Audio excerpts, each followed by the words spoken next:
Assalamualaikum warahmatullahi wabarakatuh. Anandaku semua, baik kelas 12 MIA maupun IIS, semoga kalian berada dilindungi oleh Allah Subhanahu wa taala dalam keadaan sehat walafiat. Baik, hari ini kita belajar sejarah Indonesia, yaitu materinya itu materi bab 4, tentang peran pemuda dalam perubahan politik kenegaraan di Indonesia. Adapun menjadi tujuan pembelajaran hari ini adalah siswa diharapkan mampu menjelaskan gerakan pemuda pada masa sebelum kemerdekaan dan tokoh penggerak kaum pemuda dalam gerakan kebangsaan. Lalu yang kedua, siswa diharapkan mampu mengevaluasi peran pelajar, peran mahasiswa, dan peran pemuda dalam perubahan politik dan ketatanegaraan Indonesia.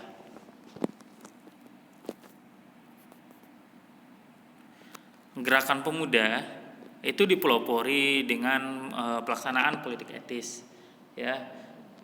Seperti yang bisa dilihat di slide ini adalah politik etis itu pendidikan dibagi menjadi dua jalur, yaitu pendidikan untuk pribumi dan pendidikan non pribumi. Ya, terselenggara berkat kegigihan Van Deventer dan Van Kol memperjuangkan politik kolonial yang lebih mensejahterakan pribumi kepada parlemen Belanda. Gerakan pemuda masa kolonial Belanda adalah sekolah pribumi, yaitu sekolah desa, sekolah lanjutan, ya. Lalu sekolah non pribumi, Holland Indies Inland School. Lalu sekolah lanjutannya Mir Lager Onderwijs, itu Mulo, ya. Itu sekolahnya 3 tahun. Lalu Stovia Rekhau School, itu perguruan tingginya,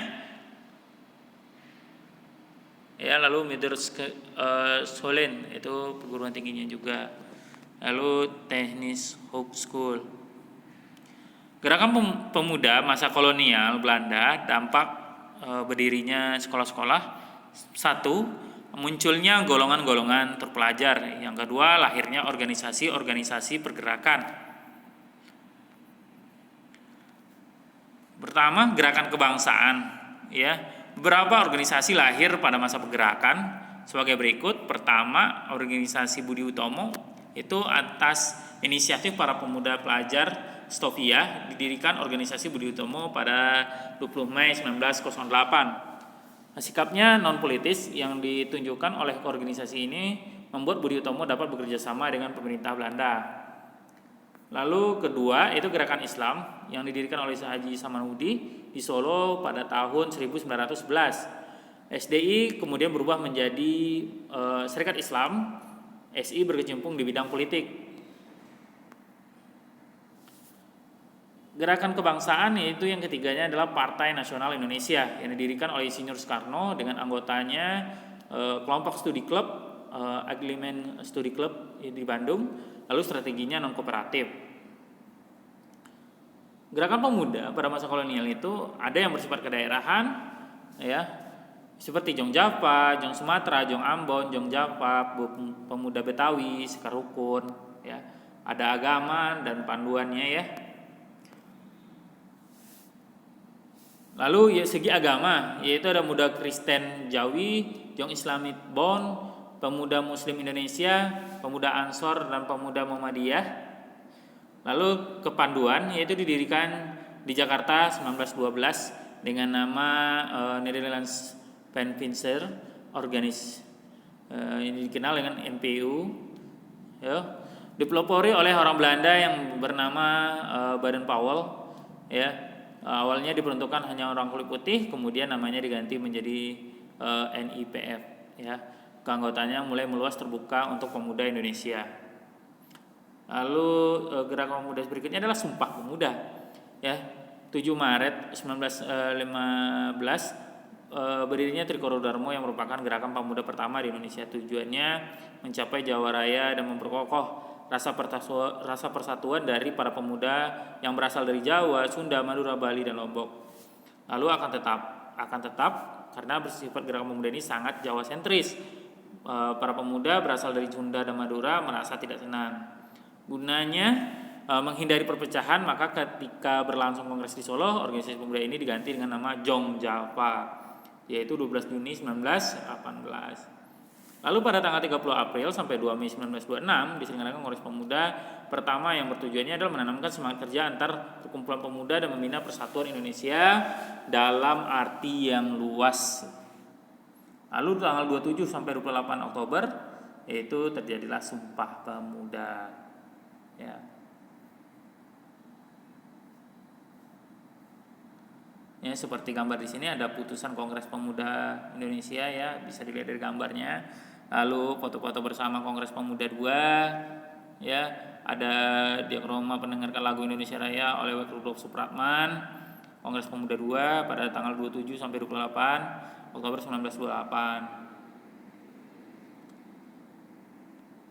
Tokoh penggerak kaum muda dan pemikirannya itu adalah Budi Utomo. 1923 diangkat menjadi dokter di RSU Surabaya, mendirikan sebuah studi klub yang menjadikan wadah mempersatukan para pelajar untuk mengembangkan wawasan sebuah gerakan kebangsaan yang meluas.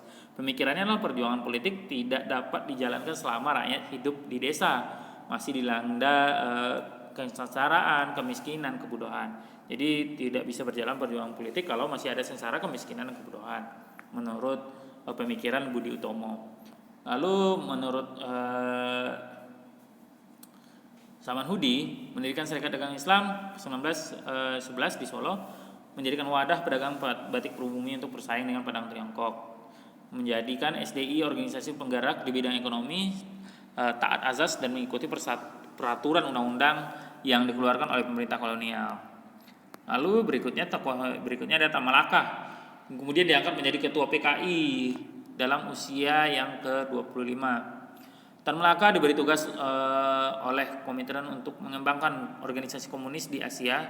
Tugas ini sempat membawa ke Tiongkok, yaitu Dr. Sun Yat-sen. Ketika PKI melakukan pemberontakan terhadap pemerintah Belanda 1926, Tan Malaka tidak menyetujui tindakan tersebut.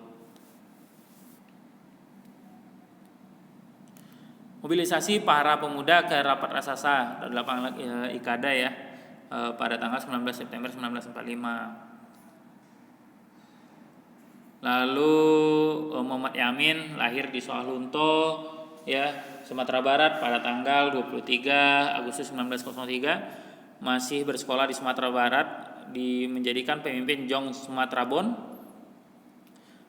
Organisasi tersebut yang kelima di Jakarta, yang menyampaikan pidatonya bahwa bahasa Melayu akan menjadi bahasa kebangsaan. Gagasan Yamin akhirnya mengilhami para pemuda untuk menghirarkan bahasa Indonesia sebagai bahasa persatuan. Lalu Muhammad Nasir ya diasahkan melalui berbagai organisasi. Ketika masih di sekolah ia masuk organisasi Kepanduan Natijibij yang bergabung dia John Islamis Bond, menjabat sebagai wakil ketua 1929 sampai 1932 di Bandung. Ketika Jepang mulai menggantikan Belanda untuk mendudukan Nusantara, Nasir memegang jabatan sebagai kepala jawatan pengajaran Kota Praja Bandung dan menjadi sekretaris Majelis Islam ala Indonesia MIAI. Silas Papare, Papua 18 Desember 1918 ia membentuk Komite Indonesia Merdeka KIM 29 September 1945, memberikan andil besar bagi kembalinya Irian Barat menjadi bagian integral Republik Indonesia. Ia menjadi pelopor bagi tumbuhnya cinta tanah air dan nasionalisme di Papua. Lalu Maria Walanda Maramis 1917 mendirikan organisasi yang diberi nama Pencinta Ibu kepada anak turunannya, PIKAT, memiliki kemampuan menulis dan membuat sejumlah artikel yang dimuat pada surat kabar lokal. Lalu gagasannya adalah cita-citanya adalah menerbitkan majalah bagi perempuan dan mendirikan sekolah kerumah tanggaan. Lalu kegiatan pemuda di Indonesia pada masa pendudukan Jepang secara umum terbagi dari 3 hal. Pertama, yaitu gerakan organisasi militer dan semi militer. Yang kedua, organisasi pemuda bergerak secara sembunyi-sembunyi atau lebih dikenal dengan gerakan bawah tanah. Yang ketiga, organisasi pemuda dibentukkan Jepang yang disiapkan untuk membantu Jepang menghadapi perang Asia Timur Raya. Organisasinya, organisasi militernya adalah Keibodan, Senedan, Fujinkai, Jawa Hokokai, Heiho, Peta, Gerakan 3H, dan Putra. Berapa peristiwa yang terjadi pada masa ini? Rapat raksasa lapangan Ikada, penyerbuan hotel Yamato, ya. Lalu gerakan pemuda dan mahasiswa yang mempengaruhi perubahan tata negara Indonesia. Ada Tritura, ya, 3 tuntutan rakyat. Meletusnya peristiwa G30 PKI yang membuat non-komunis mulai bangkit membentuk kesatuan aksi penganyang kontra revolusi gerakan 30 September yang disingkat dengan Kapgestapu. Ya, Kapgestapu ini ketika berhasil mengerahkan massa secara besar-besaran 9 September 1965 di lapangan Benteng Jakarta, Gestapu menjadi front Pancasila dengan kegiatan yang lebih fokus dalam bidang politik. Dibentuk wadah baru gerakan mahasiswa dengan nama Kesatuan Aksi Mahasiswa. Lalu 12 Januari 1966 kami bersama dengan rakyat beserta Front Pancasila Kesatuan lainnya mendatangi DPR GR mengajukan Tritura. Ya, pertama pembubaran Partai Komunis Indonesia, yang kedua pembersihan kabinet dari unsur-unsur G30 PKI, penurunan harga barang. Reformasi, ya, 5 Maret itu terjadinya 20 utusan mahasiswa Indonesia mendatangi gedung DPR menyatakan penolakan terhadap pidato Presiden Soeharto, pertanggungjawabannya. Lalu yang kedua 11 Maret 1998 Soeharto menjadi sebagai presiden yang kelima. Keputusan politik itu memicu aksi demonstrasi menentang rezim Orde Baru. 15 April meminta para mahasiswa mengakhiri protes dan kembali ke kampus. Sebulan lamanya para mahasiswa dari perguruan tinggi baik dari swasta maupun negeri telah berunjuk rasa menuntut dilakukannya reformasi. 9 Mei Soeharto ke Kairo untuk mengakhiri pertemuan KTT dan ia lautannya terakhir di luar negeri sebagai Presiden RI. 12 Mei penembakan oleh tentara terhadap 4 mahasiswa Trisakti yang dikenal dengan nama tragedi Trisakti. 12 sampai 13 Mei mahasiswa mendorong perubahan agenda reformasi dan berhasil menduduki gedung DPR dan MPR. Presiden Soeharto berhenti dari jabatannya dan digantikan oleh wakil presidennya itu B.J. Habibie. Demonstrasi mahasiswa bisa kita lihat di gambar ini, ya. Dan 4 orang mahasiswa yang menjadi korban dalam peristiwa Trisakti. Baik, terima kasih untuk hari ini materi kita. Kurang lebih mohon maaf. Wabillahi taufiq hidayah. Assalamualaikum warahmatullahi wabarakatuh.